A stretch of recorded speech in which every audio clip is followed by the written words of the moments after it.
ცოტა გავამი. არა, ეგ ჩვენ განშორს არის. გოჭი ინდაური არ გეკნია. არა, ნამდვილად არა სიხარული. ის, რასაც ხალხი წელიწადში ერთხელ საახალწლო სუფრისთვის ყიდულობს, მოსახლეობის დიდი ნაწილისთვის ხელმისაწვდომი არ არის. ადამიანები, ვინც დღეს ბაზარში გავიდნენ, ამბობენ, რომ წარმოუდგენელი ფასები დახვდათ. საუბარი არ არის მხოლოდ იმპორტირებულ პროდუქტებზე. შარშანდელთან შედარებით უფრო გაძვირებულია ადგილობრივი წარმოების პროდუქციაც.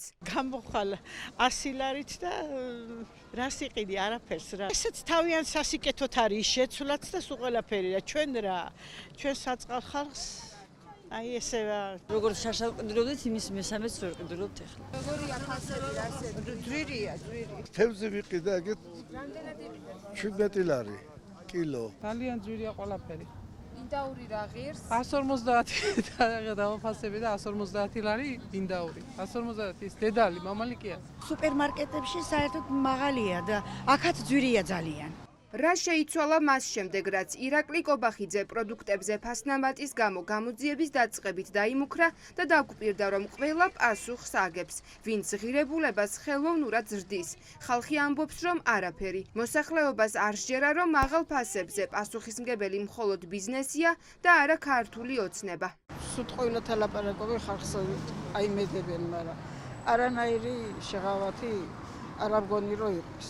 პირიქით უფრო გააძვირები. პენსიით რა უნდა შევძლო, 300 ლარით რა უნდა იყიდო. ინდაური ის მივეცით რა ქვია 115 ლარი. აბა, არა, წელიწადში ერთხელაა და რაღაც აი, ვიცი. კობახიძის განცხადებას თუ მოусმინეთ ფასებზე, აი თუ ჯერათ ხო, არა, არ მჯერავს, ნამდვილად არ რატომ არ გჯერავს? აბა რა არის მან დასაჯირებელი? წინასაც იძახოდნენ ზეთიო და რა პირველი მოხმარების საგნებს ფასები არ შეეცვლებათო პურსო, მაგრამ ხო ნახეთ რომ აიწია. ამ სახალწოძეს უფრო ძვირია ყველაფერი, ვიდრე შარშა. ჯერათ, რომ მოგვარდება ეს პრობლემა, რა არ მოვიდი. ჯერავს.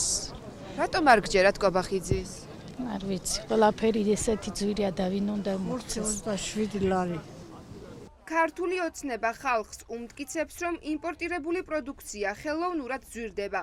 მოსახლეობას აინტერესებს მაშინ, რატომ ღირს თითქმის ორმაგი ფასი შარშანდელთან შედარებით ადგილობრივი წარმოების პროდუქცია.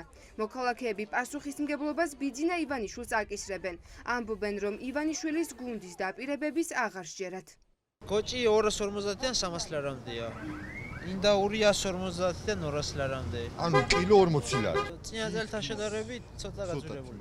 რამ განაპირობა მაინც ხა თქვენ ყიდით და უფრო შეიძლება რავი, გაჭირება, მაგრამ ხალხს პული ვერ აყენებს. ყველაფერიც გაძვირდა და ესეც ივანიშვილმა არ შეიძლება ესე ღრმა ძილში იყოს მთავრობა და თურმე ეხლა რომ მიხვდნენ, რომ ფასები არის გაძვირებული. მე მესმის მაგათ, რომ მკვეთრად მაღალი ხელფასები აქვთ ჩვენთან შედარებით, აი ვერ შევადარებ ალბათ, მაგრამ მე რა ვიცი, კითხონ ოჯახის წევრებს, თვითონ არ დაბრძანდებიან ალბათ მარკეტებში, მაგრამ რა ფასებია, რა სიხდიან, ცოტა ჩვენსკენაც გადმოიხედონ. ესე ვერ გაძლებენ, ვერა.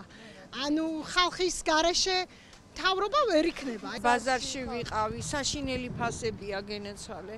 ჩვენთვის არის ეს შეუძლებელი. უბრალო მოკვდავი ხალხისთვის. ქათამზე, ინდაურზე, თევზზე ყველაფერი მომატებულია ფასები. ბოლო პერიოდში გასამაგდა, გაოთხმაგდა, რომ თურმე დღგა მაღალი. თურმე რაღაცა ის საწვავი უშლის ხერს. ამის გამოკლებით არის ფასები აბსოლუტურად ისე გაზრდილი, რომ მოსახლეობის დიდი ნაწილი გააღიზიანოს ამან. და არა მარტო მცირე შემოსავლიანები. პროდუქტებზე ფასები რომ კატასტროფულად გაზრდილია, ამას თავად ქართული ოცნებაც აღიარებს, თუმცა საკუთარ პასუხისმგებლობას ვერ ხედავს. ოპოზიცია ფიქრობს, რომ ფასების თემა ივანიშვილის პარტიამ უკმაყოფილო ხალხის პროტესტის გამო წამოჭრა და ამით ამტკიცებს, რომ თითქოს თავად არაფერ შუაშია. მაგრამ ფაქტები საპირისპიროზე მეტყველებს. მაღაზიათა ქსელების აბსოლუტური უმრავლესობა ქართული ოცნების მეგობარი ბიზნესების ხელშია. მათ შორის ისინი აფინანსებენ ოლიგარქის პარტიას.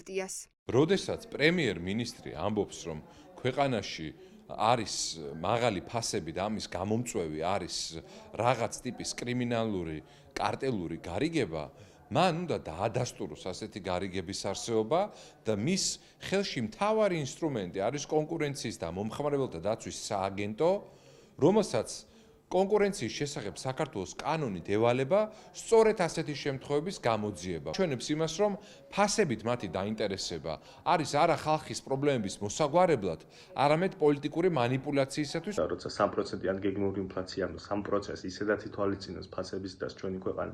ამას კიდე ემატება ინფლაცია და ამას ვერ აკონტროლებს ეროვნული ბანკი. სადმეა მონოპოლიური გარემო ეს საბაკო სისტემა არის და მას უქმნის ხელისუფლება ესეთ გარემოს სხვა ტიპის კონკურენტები აქ შემოდიან და აქვთ ისეთი ტიპის მოგება და საპროცენტო განაკვეთის შესაბამისად, რომელიც ყველგან ფასებზე ახდენს გავლენას. მაღალი ფასები ამ ქვეყანაში არის არა იმიტომ, რომ კარტელური გარიგებები არსებობს რაღაც მეწარმეებს შორის, არამედ იმიტომ, რომ არის ტოტალური კორუფცია, არის ცუდი ინფრასტრუქტურა, არის სახელმწიფო ინსტიტუტები მიტაცებული, არის მაღალი რისკის და მაღალი საბანკო სესხების მქონე ქვეყანა და ამავე დროს თუ კარტელური გარიგება არსებობს, ერთის მხრივ ხელისუფლებასა და მეორეს მხრივ იმ ბიზნესის წარმომადგენლებს შორის, რომლებიც ხელისუფლების განუყოფელი ნაწილი არიან. ეკონომიკის ექსპერტების შეფასებით ირაკლი კობახიძის განცხადებები ბიზნესზე მუქარას ჰგავს.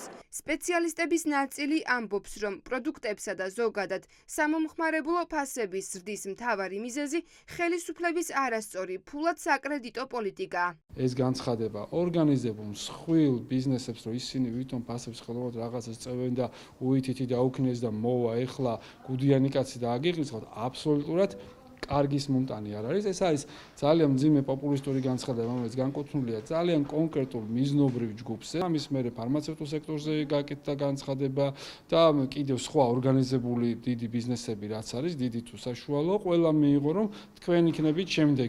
ირაკლი კობახიძემ ბიზნესის ნაწილზე იერიში უკვე მიიტანა. ახსენა, რომ ბაზრის მოთამაშეები შეთანხმებულად კარტერული პრინციპით მოქმედებენ.